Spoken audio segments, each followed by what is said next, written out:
Halo, kita jumpa lagi di channel Welina Speng Official. Hari ini saya akan membagikan FR dari teman-teman yang sudah maju ujian SKB dan juga P3K. Oke, untuk soal nomor 1, di sini ada keterangan ibu mau ber-KB 26 tahun, anak umur 4 bulan.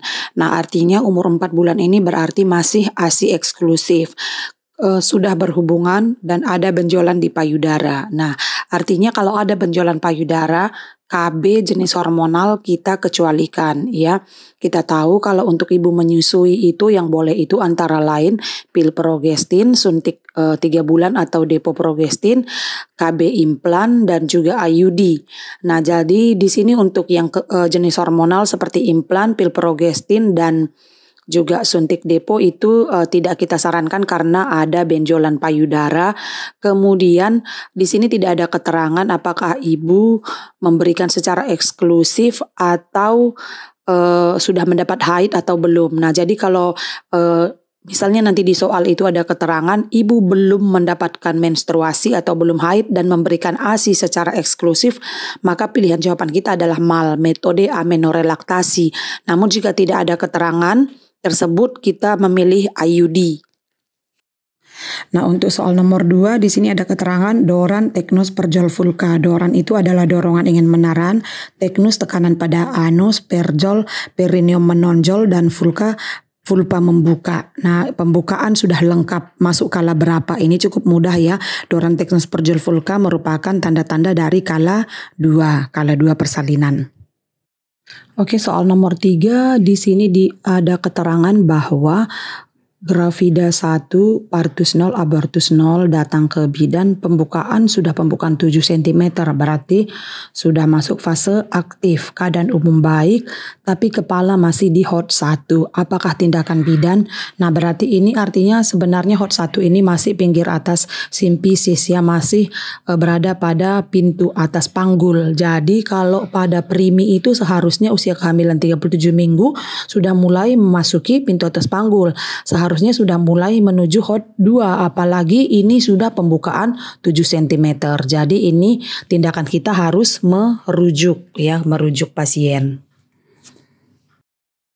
Untuk soal nomor 4 di sini bayi lahir dengan kepala benjol, terlihat batas tegas berisi cairan dan melewati sutura. Nah, mungkin ini ada kesilapan ya.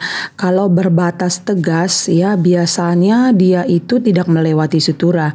Biasanya kalau berbatas tegas itu ya dia itu disebut dengan sepalohematom, dan kalau dia tidak berbatas tegas dan melewati sutura itu adalah kaput succedaneum. Jadi nanti diperhatikan kembali bagaimana keterangan di soal.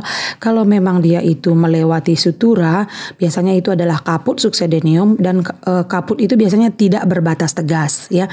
Tapi kalau dia berbatas tegas dan tidak berbatas tegas dan tidak melewati sutura ya, tidak melewati sutura itu disebut dengan kaput succedaneum. Jadi di sini keterangannya itu adalah terlihat benjolan ini dia tidak berbatas tegas dan berisi cairan melewati sutura. Jawabannya adalah kaput succedaneum. Nah, nomor 5 di sini adalah zona berapa di ruangan OK untuk dokter dan bidan beristirahat ya. Di sini saya mendapatkan dari teorinya zona 1 itu di mana pakaian dari luar instalasi kamar operasi masih boleh dipakai. Zona 2 yaitu pakaian luar instalasi kamar operasi masih boleh dipakai. Zona 3 wajib menggunakan pakaian khusus. Zona 4 wajib menggunakan jas operasi. Jadi dari keterangan sini bisa kita lihat bahwa zona yang paling steril itu adalah daerah zona 4 ya, dan berarti dari sini kita mendeskripsikan untuk bisa beristirahat itu bagi petugas itu adalah zona 1. Nah, kemudian soal tentang kontraindikasi IMD ya, inisiasi menyusui dini, di mana kita tidak boleh melakukan tindakan IMD yang antara lain pada ibu dengan kanker payudara ya yang sedang menjalani kemoterapi, kemudian juga ibu dengan riwayat ibu dengan sakit jantung, kemudian ibu dengan preeklamsi berat ataupun eklamsi. Itu adalah beberapa kontraindikasi tindakan inisiasi menyusu dini. Jadi karena di sini tidak ada pilihan jawaban, nanti silahkan diperhatikan option pilihannya yang seperti saya sebutkan tadi ya, sakit jantung, kardiovaskuler, kanker payudara dengan kemoterapi, dan juga preeklamsi berat atau eklamsi. Soal nomor 7 ditanyakan adalah kadar lidokain saat menjahit perineum ya, saat menjahit robekan perineum. Di sini ada saya capturekan ya tentang SOP penjahitan ataupun hekting luka perineum. Di situ kadar lidokain yang biasa kita gunakan adalah lidokain 1%. Namun apabila kita tidak memiliki kadar lidokain 1%, yang tersedia hanya lidokain 2%, boleh yaitu diencerkan dengan perbandingan 1:1 dengan menggunakan aquabide steril. Ya, jadi jawabannya adalah lidokain 1%. Untuk soal nomor 8 di sini tentang penyuluhan catin karena akibat dari banyaknya perceraian, apa yang harus dilakukan bidan saat penyuluhan catin. Berarti di sini kita lebih mengarah kepada persiapan mental kepada calon pengantin dan juga edukasi tentang penyakit menular seksual. Lebih mengarah ke situ untuk bisa mencegah terjadinya kasus-kasus perceraian. Soal nomor 9, IMD inisiasi menyusu dini dilakukan maksimal berapa lama? Di sini juga saya capturekan tentang APN ya, asuhan persalinan normal, yaitu maksimal kita melakukan IMD itu adalah 1 jam ataupun 60 menit. Walaupun bayi sudah berhasil menyusu, tapi IMD tetap kita pertahankan selama 1 jam.